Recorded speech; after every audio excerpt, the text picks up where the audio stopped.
Hi, this is AINeuroCare Stroke and Epilepsy Specialist. Today we're going to be talking about how to be an entrepreneur while being a physician, by being a clinician, while being even a provider.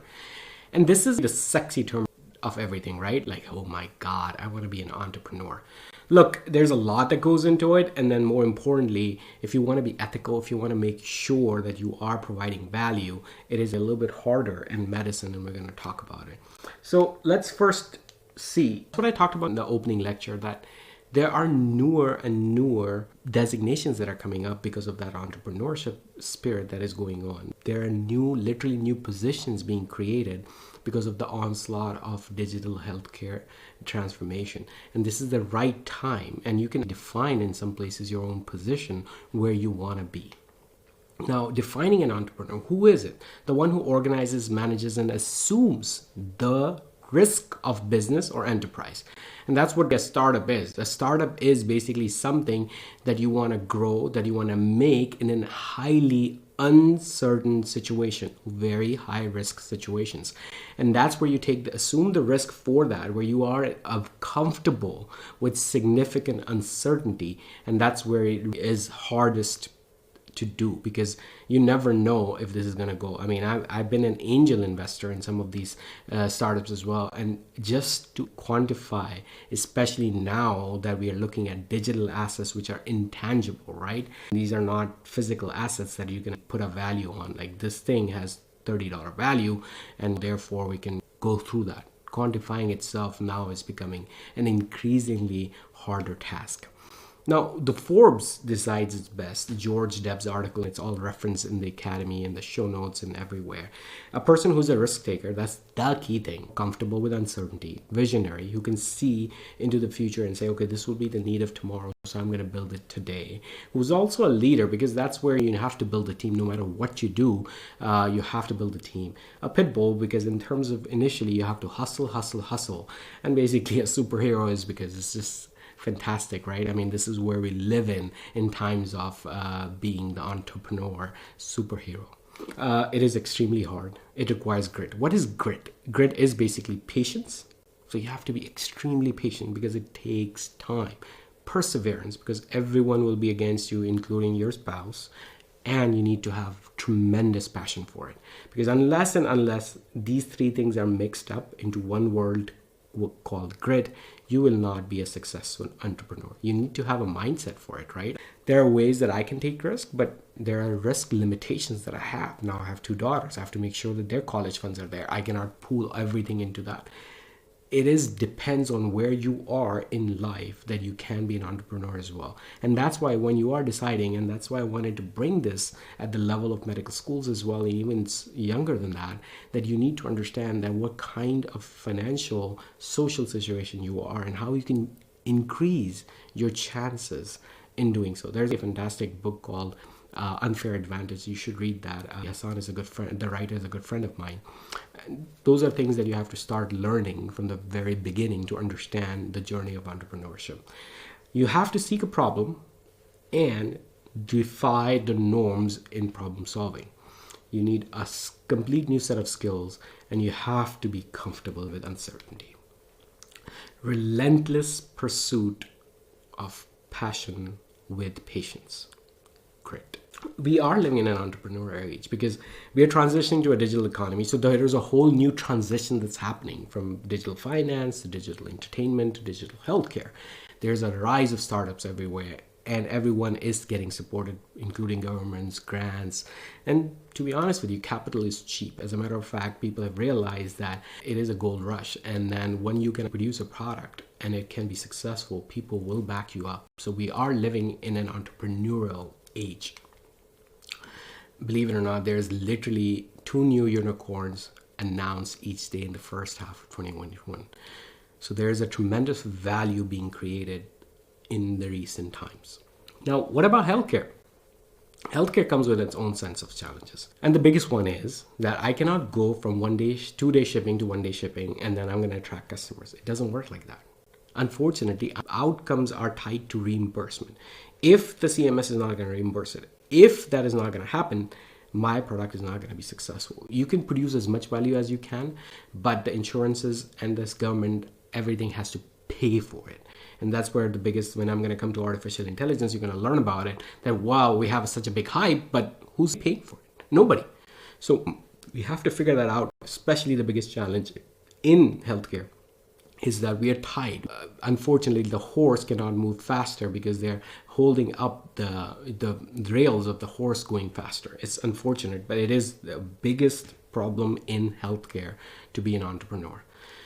Other things, being a physician or a provider, that you cannot have a good entrepreneurship training. You do not develop multiple sets of skills. You're basically trained to become clinicians. You do not have access to that networking, because that's where the key players coming. That's where the founders meet to create. You do not see that, unfortunately, a culture of sharing, because we have been in a hustle and bustle. We don't share publications, authorship, for God's sakes. We are in an extremely mindset of non-sharing. However, if you look at outside, if you look at investment opportunities outside through Sequoia Capital, or if you're looking at the founders in terms of Loom, you're going to see that they have a culture of sharing. And through sharing, with adding that free value, they were able to create commercial value. And we don't understand that as physicians, because we are so tied to 1 + 1 = 2. And medical training is getting longer and longer. I mean, it took me 18 years to come to neuro ICU, critical stroke, and epilepsy specialist. Great, but at the end of the day, I don't have time to get trained for anything else. It's just is in itself becomes a longer route. And when you have that long of a route, you have to develop new skills and then get into the market. Where are you going to get money from, right? So it is becoming, healthcare especially challenging. And that's why people ask me, like, why aren't there physician entrepreneurs? Because we don't have time to do it. And that's the problem. And clearly, that is something that is changing, and I'm seeing a fantastic slew of physicians becoming entrepreneurs. But at the end of the day, when you have the early mindset, when you have these skills, when you understand these kind of problems from the very beginning, and you are approaching this from the beginning, this is the best time to be in this situation. Patience, perseverance, passion. Let me give you an example. I want to drill this point into your head, that we are tied to not performance, but reimbursement. I cannot create value like anyone else in the industry can do. I can decrease the transaction charges or increase the transaction speed and then that bank is going to be best and people are going to go there. It's that simple. You're going to compete in an open market. We don't do that because we're tied by insurances and government policies. And that's where the reimbursement issue comes in. These are changing. Let me give you one example. So telehealth was never reimbursed, right? I mean, it's been around, for God's sakes, for 20 years. VA has been using it for 12 years. Do you think this is freaking new? You think Skype is new? That's 20 years ago. Skype was a verb in Oxford Dictionary from 20 years for video conferencing. It's a verb in a dictionary, for God's sakes. And you think that this is something that is freaking entrepreneurial? No. The problem is that nobody was paying for it. That's why we're not using it. And therefore, the minute that the pandemic hit, we wanted contactless care, the government relaxed the legislative leniency, boom, it's everywhere. And now it's hard to put the paste in the tooth bottle. Unfortunately, it does require a lot of policies, and it's not impossible. And there are examples where people were able to create large amounts of value enough that the policies had to shift for them. So it's always harder, but at the end of the day, that's the prime example that I want you to understand, that why entrepreneurship in medicine is very different as compared to other industries. Now, if you are going to get trained, there are multiple ways to do it, and people do normally go and get an MBA. I think, to be honest with you, it's a waste of time, because you are paying $40,000 for something that, from a skill perspective, it is a dynamic, changing environment in the first place. So I prefer books, and I prefer taking my own courses, and I'm going to come to that in a minute. But at the end of the day, this is a book that I would recommend. And there are other areas where you can get micro masters, let's say in MBA curriculum, etc. So I would not recommend someone to go ahead and get an MBA unless the reason you get a degree is producing a social proof to get on the interview table. That's not where entrepreneurship is. That's where your employment is. So just differentiate that. Where you want to become is get a set of skills. And sometimes you need social proof of that, and sometimes you don't. So make sure that you understand the difference between that. You do definitely need social proof. And let's say if I'm an entrepreneur, this is my social proof.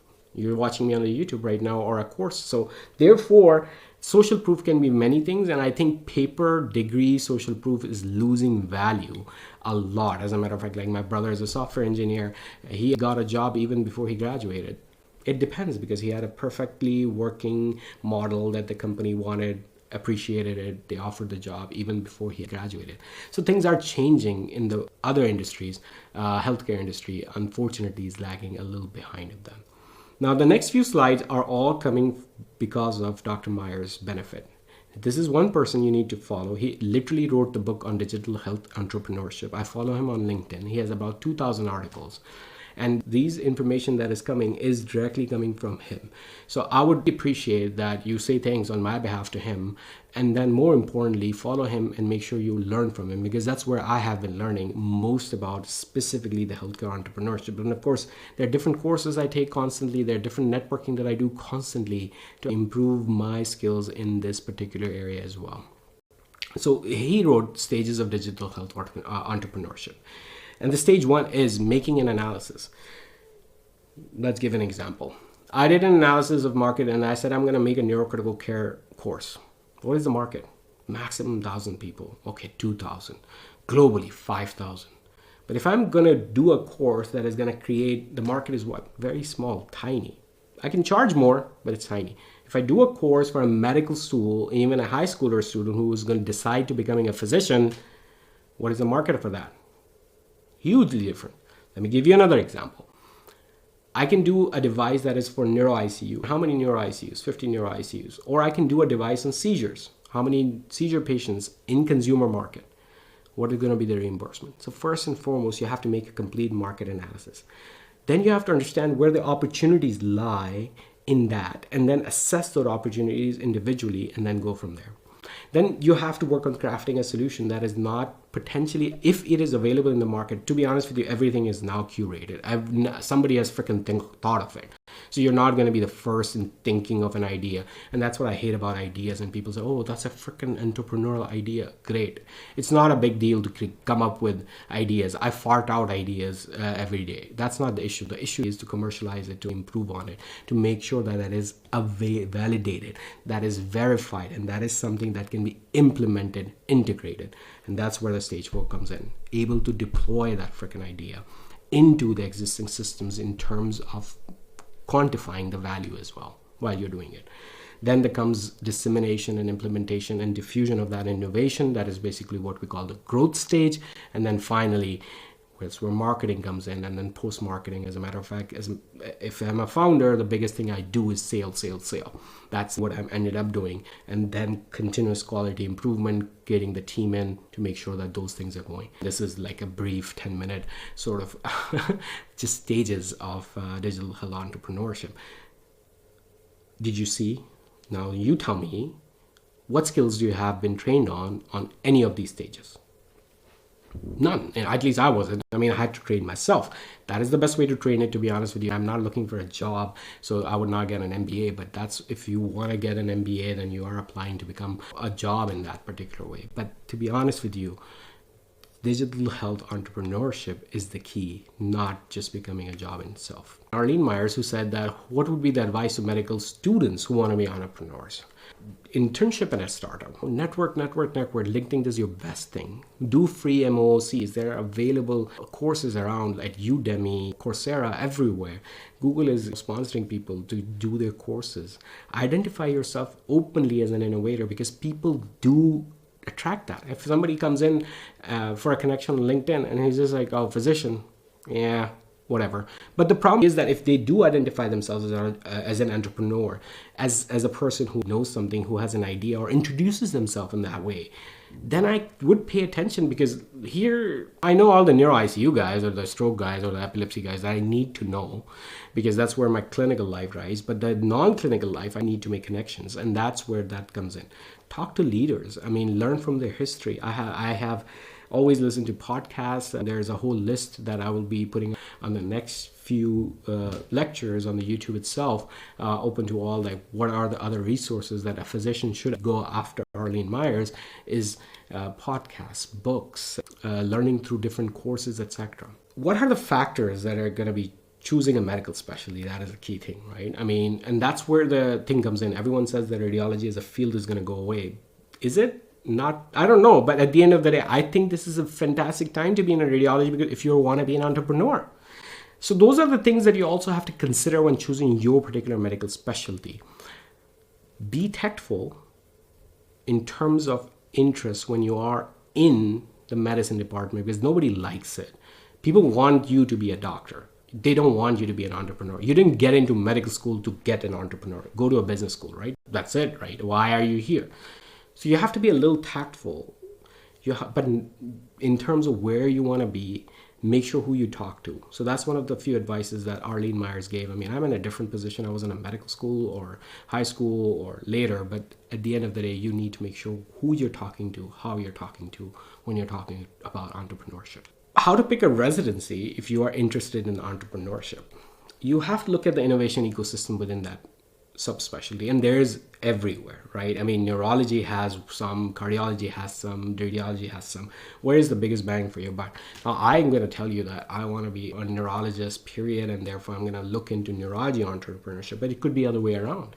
You want to become an entrepreneur first and a physician later, then you're going to choose that subspecialty. In that regard, do family medicine, for God's sakes, get an MD tag on you, and then make sure that you do particular entrepreneurship, because the market size for neurology is 1/10 of the primary care. Think of the innovation ecosystem. Who are the physician champions in there? Who are the entrepreneurs? Access to those mentors, and I'm open always on LinkedIn to come and talk to me. As I said, consume intentionally and systematically, and then you will be able to get them. Find intellectual property. How do you look into funding opportunities? What are the non-clinical jobs that are there? Think of all these aspects when you are looking and designing your particular career in clinical entrepreneurship. But interestingly, Bay Area and New York are tied in terms of number of entrepreneurs in US. LA, Boston, Seattle, Denver, Austin is a big hub that is fascinatingly increasing. And then there are hubs that are different. So if you're going to do blockchain, go to Miami. If you want to do health tech particularly, then go to Austin, to be honest with you. So those are things that, people are chasing. But at the end of the day, you have to understand that if you're designing your entrepreneurship journey, those are the things they have to take into consideration while you're deciding your subspecialty and also where you're going to do your subspecialty training. This is a fantastic article by Triage Forte, who does the second brain. It's a fantastic course. I hadn't had the opportunity to take it, but I have learn from him, and this is an article that everyone should read. It's linked in the Academy website. So we're at the end. We have finished the clinical life as a spectrum, the businessman, the scientist, the administrator, the teacher, the entrepreneur.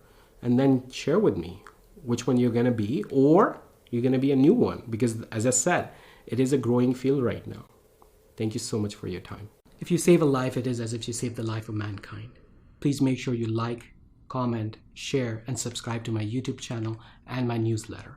If you want to get in touch with me, the best way is to go through Twitter or via LinkedIn. Also, make sure you follow the Academy website for regular updates. Thank you so much.